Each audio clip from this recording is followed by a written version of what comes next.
Cajun Field Demolition Day. It's Locked On Sunbelt.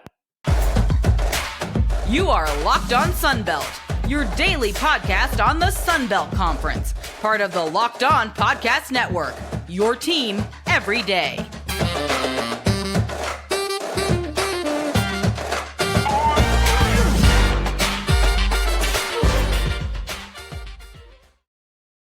Welcome back to another edition of Locked On Sunbelt, your team every day. Today's episode brought to you by LinkedIn. These days, every new potential hire can feel like a high-stakes wager for your small business. That's why LinkedIn Jobs helps find the right people for your team faster and for free. Post your job for free at linkedin.com/lockedoncollege. Terms and conditions apply. All right, we'll talk about the stadium demolition at Cajun Field here in Lafayette here in a minute. The Sunbelt have lost a couple of coaches to other other G5 schools. That's a problem when they're ponying up and they have the money. Liberty may be a special case, but they seem to be losing their coaches to other group of five schools. And comings and goings, at least one player is staying. We'll see maybe if his teammate will join him. He did get an honor. We're talking about a couple of guys in Troy.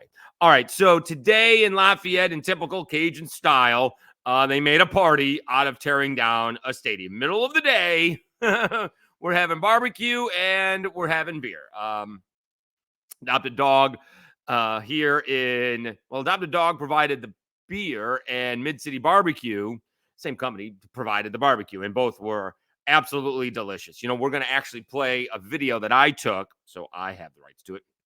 And actually, I was out there for a few hours today just talking with folks, and it's a thing. And the whole stadium thing is not the point that I want to get to, but we will play. Let's see if this works here. We will play. It looks like it's part of the elevator or elevator shaft that's coming out of the stadium. Check this out.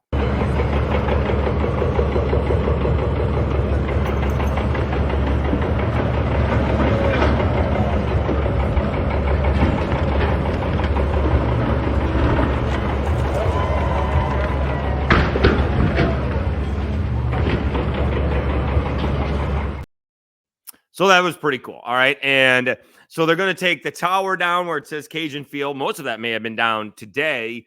And then Dr. Brian Maggard, the vice president of athletics, told me they're going to start from right to left and knock down the upper deck.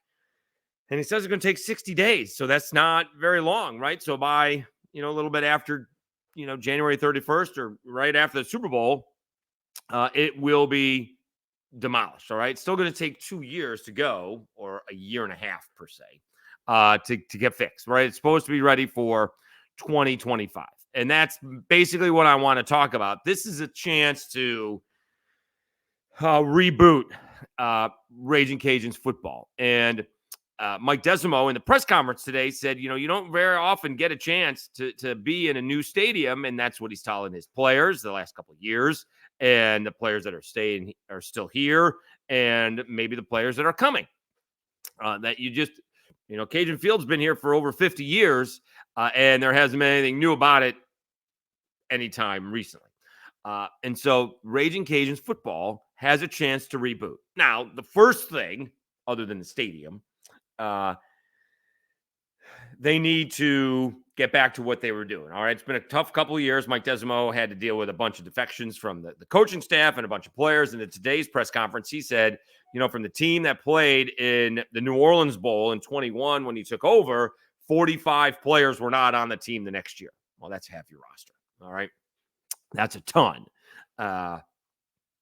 More than half your scholarship players.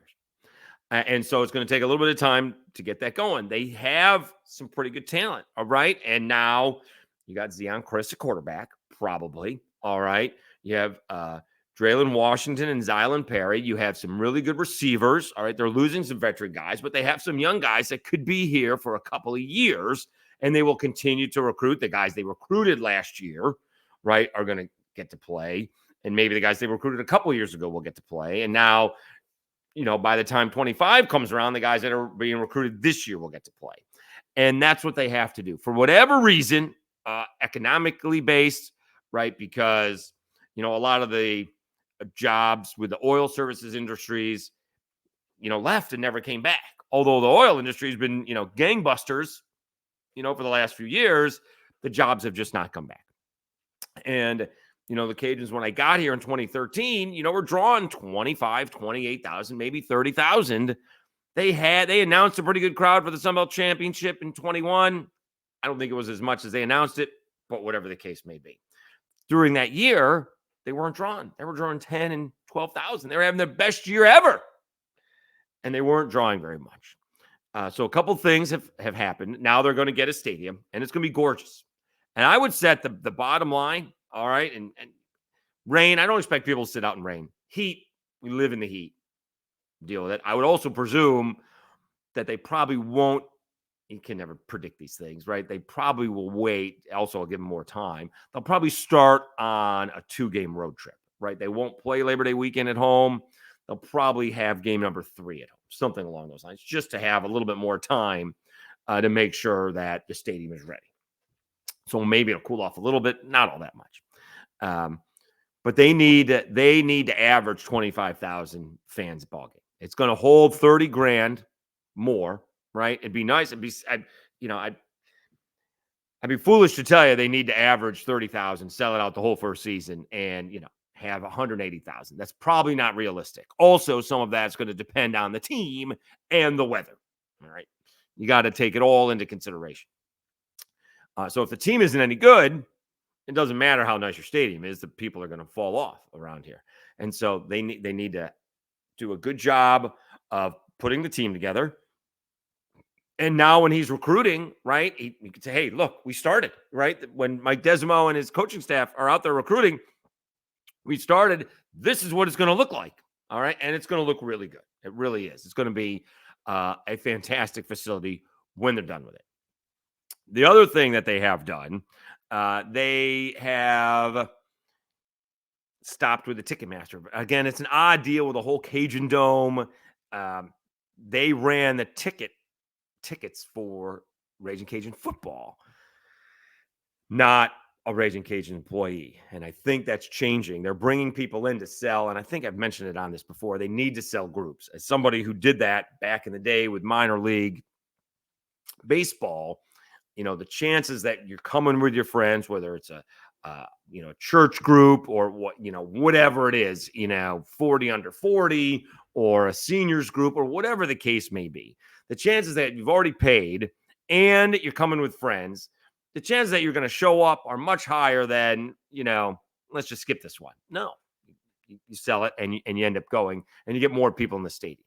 And so this is where the Cajuns have 2 years, all right, to make sure that they're doing everything they can on and off the field to make sure that stadium is relatively filled. The one thing that is changing, actually is going to stay the same between 24 and 25, the press box, which is technically on, I'm going to screw this up. The west side, all right? Yes, the west side, all right, is now going to be on the east side. And it's going to stay that way. So the cameras, when the TV is being shown, is now going to be full in 2025. Right? So when it looks like the stadium is empty because the students aren't there and the away team doesn't travel and don't look very good, well, that's not going to be the case moving forward. You're going to see, A, in 24, you're going to see the construction, and B, when it's completed, you're going to see a full house. So that's going to be pretty good. So the press box is not going to be on the same side as it was before. All the press facilities will be on the other side, will be on the east side of the stadium. And so they need to do everything they can to make sure that the product is good, all right? And that's holding on to some of these guys that may want NIL. I don't know if anyone's going pro early, but, you need to hold on to some of the guys that you have right now, Zion Chris being the big one, all right, and the running backs and probably some defenders and some wide receivers and such. And then the marketing has to build up, all right? You have to figure out on how you're going to market it, because I'm not sure they do a great job doing that, all right? There is a little, in there that they, if you build it, they will come, but that's going to go away fast. So you need to make sure that you are doing the best you can. And it's a 1.5 year window really, but it's really a 2-season window. Next season is practice. They can actually work on things that did this work one game and that work for another game, right? You can actually see what works because next year, let's be honest, next year, the east side of the stadium should be full. I mean, everyone's going to be sitting on there, right? All of the money people and the students, right? It really should be 15,000 fans. It should be full every game. You should figure that one out. They should have that figured out. So today was Demolition Day. I thought it was pretty cool, and we'll see what happens moving forward. The process is just starting, but it's more about not only building a stadium but building a program, and because moving forward they have to be able to draw 25,000 a ball game. It really is okay. If you have a rivalry with Southern Miss, or ULM gets good, or Coastal comes back, or Texas State stays good, great. All right. Or you're bringing in a Southern or a McNeese or a Grambling to where they travel well, great. But otherwise, you need to make sure you're bringing in the community to fill that stadium up as much as possible. Certainly more than has been over the last few years. All right, let's take a timeout. When we come back, how does the Sun Belt keep their coaches? Because they're losing them to Group of 5 schools. Let me tell you a little bit about LinkedIn. I had it set up right. I didn't trust myself. When you're hiring your small business, you want to have as many top-tier candidates as possible to interview. That's why you have to check out LinkedIn Jobs. LinkedIn Jobs has the tools to help you find the right professionals for your team faster and for free. LinkedIn isn't just another job board. LinkedIn has a vast network of more than a billion professionals, which makes it the best place to hire.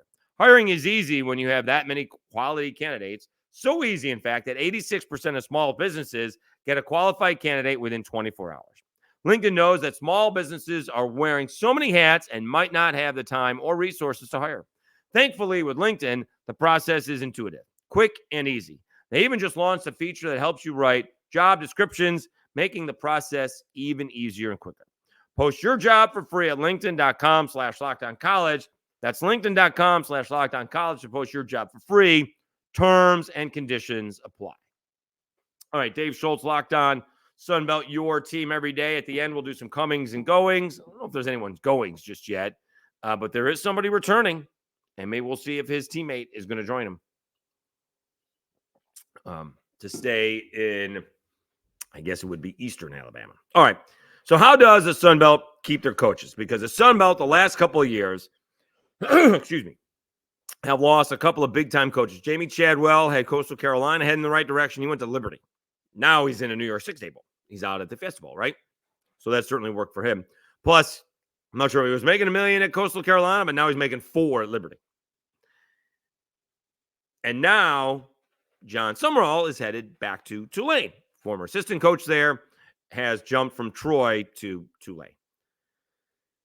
That's not what, Jamie Chadwell jumped a whole lot more financially than John Summerall did. And we put it out there. Is it a lateral move? And financially, it's not. Even if you're going from 1.4 to 2.5, that's not a lateral move. That is a big chunk. That's over $1 million. Right? That's more than 50%.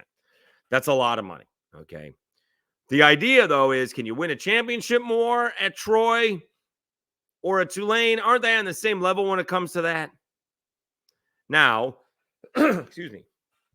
So Liberty is its own little self, right? A deeply religious institution with who knows where the money comes from. And Tulane is an extremely expensive private school, though I think they are more about being an expensive private school than an athletic program. All right. And so but that's part of why I think Willie Fritz left. He said it and kind of came out and said it that, Houston is committing to athletics. And it kind of felt like it was a shot at Tulane. So now John Summerall leaves Troy because, again, I don't know how much more he can accomplish at Troy, and we've talked about that. But what can you do to keep these coaches, right? Curt Cignetti, he went to a Power 5 school. You can't compete with that. JMU can't compete with, even if it is a middling to maybe below average, Power 5 school. Indiana has, a couple of years ago, they were pretty good, and they've had a couple of good coaches, a couple of good players over the years, but Indiana certainly hasn't, been a regular Big Ten contender, right? They're not even like Kentucky, right? Or, well, I don't know about Mississippi State. Mississippi State was, and Ole Miss kind of came out of nowhere a few years back. But you can't compete with a Power 5 school, all right? You just can't. But now the Sun Belt is losing to Group of 5 schools. What can you do, right? I got to believe that Keith Gill is talking, we got to figure something out here, right? You can't be losing coaches when it's like $1 million difference. When it's $3 or $4 million difference, you can't do anything about that, right? I also am a big believer that, when coaches renegotiate it, and I thought maybe there's a little Jimmy Sexton thing going on here. Jimmy Sexton's the agent. If you follow college football, he often gets extensions for coaches that may not necessarily deserve it.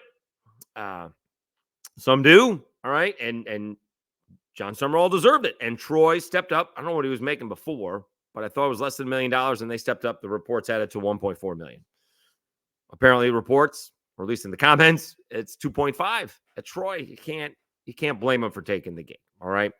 And there's a lot. All right. And it really is night and day, right? Troy is a small college town. There is not a whole lot in Troy, except maybe the university. It's a small college town. They are getting Clyde Mays Distillery is going up in there, and that's going to open up in April. But even that, I think, is only 30 jobs. So there's not a whole lot going on in Troy besides the school. And I'm not exactly sure what the industry is in New Orleans outside of tourism for the most part. It used to be oil, but it's mostly tourism now. But you do have, it costs a lot of money to go to Tulane. It does. It is a night and day school, right? Troy is a well-regarded, public institution in Alabama. Tulane is a highly regarded private institution that costs a lot of money to go to. And if they ever decide to put some of that money towards football and their athletic program, watch out. We'll see if they'll do that over the next few years. So how do you do it? I mean, can you renegotiate the TV deals? Right. Well, how can you get these schools more money, right? I mean, the SEC, right, they get like $50 million a year. The point of like Florida State and Miami and Clemson wanting out of the ACC, if that happens to be true, is because they're getting like 30. I don't even know if they're getting that much, but even if they're getting like 25 or 30 every year, it's a $20 million difference.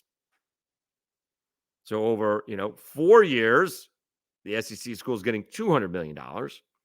And the ACC schools are getting $100 million. Well, that makes a big difference if you're building facilities and paying coaches. All this stuff's gone up. Somewhere along the way, the bubble's going to burst, but I don't think it's going to burst anytime soon. So somewhere along the way, the Sun Belt has to figure out how to pay their coaches, right? The Cajuns may be lucky. We'll see if Mike Desimo ever leaves, if he ever has the success that has him on a track to leave, right? He's been here forever. Grew up here, played here, high school coach here, now head coach here of the college football team. So he may actually stay if he has a Billy Napier type of deal. And maybe, when Billy Napier came back to coach the Cajuns, he knew he had a good team. All right. And he went 13-1 and they had their best year ever. Mike Desimo coached that team in the New Orleans Bowl against Charles Huff and Marshall and eventually won the football game. But Napier knew what he had and maybe wasn't happy with the offers, whereas John Summerall, we'll go into it, who's coming back for Troy and who isn't. Maybe that was part of the reason why he was leaving. All right. Now you got at Tulane, you got to replace David Pratt, who's already committed to the Senior Bowl.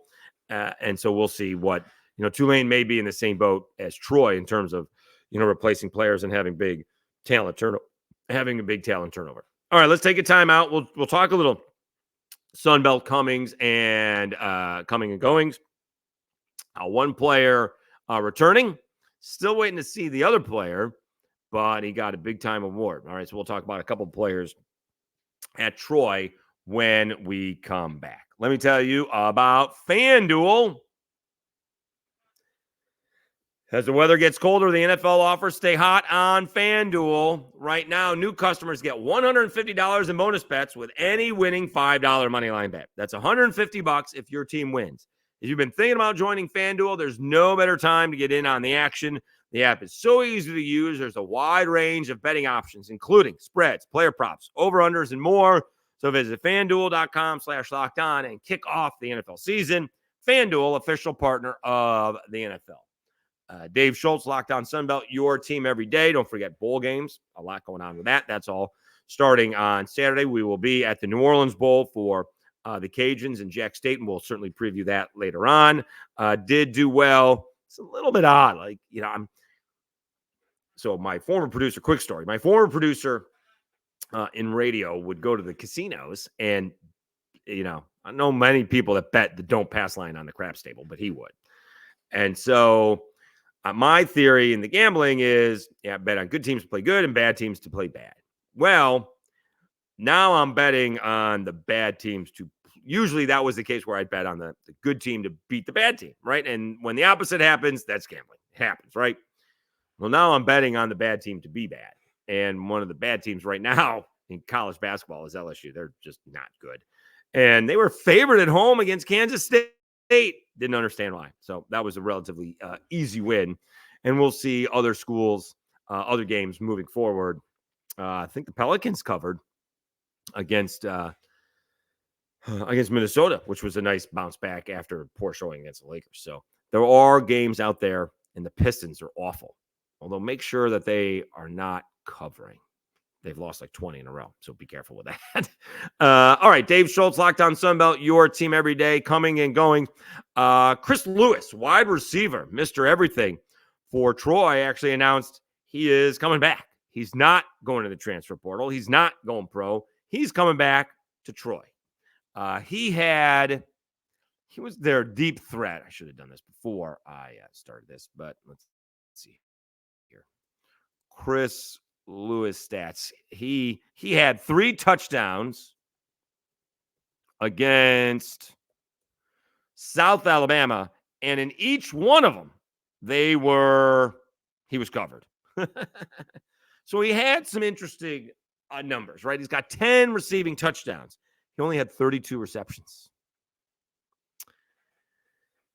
He only had 32 catches for 735 yards. That's 23 yards per catch. That's outstanding, right?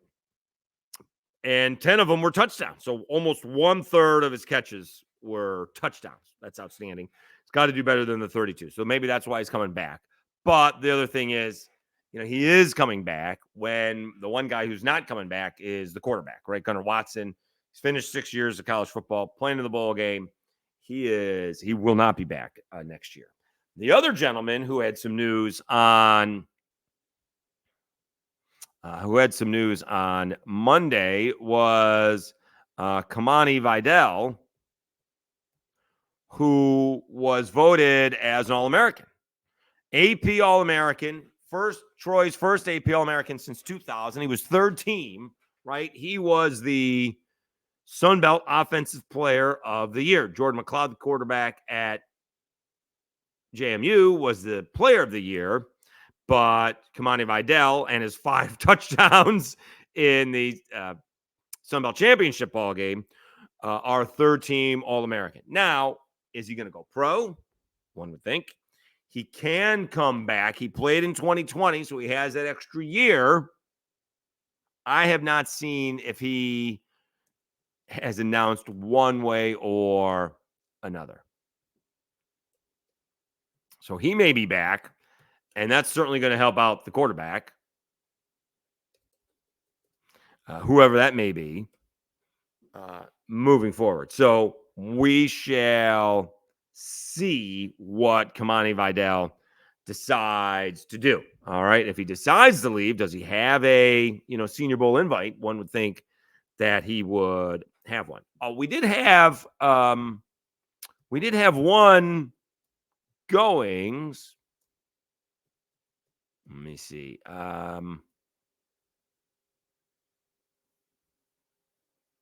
No.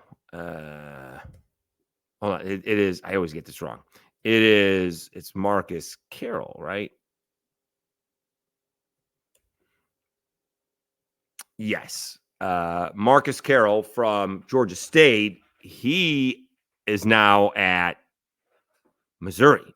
So he went from Georgia State, and not only did he get a Power 5 offer, he landed in the SEC. That's a nice move for Marcus Carroll. Hopefully it works out for him. All right. And we mentioned this in yesterday's show about the transfer portal. These kids don't take very long. They're usually in there for a week or two, and you would presume that the coaches are telling them, hey, don't wait. Find a place, make a decision, right? Do not play games because you'll end up with no place to play.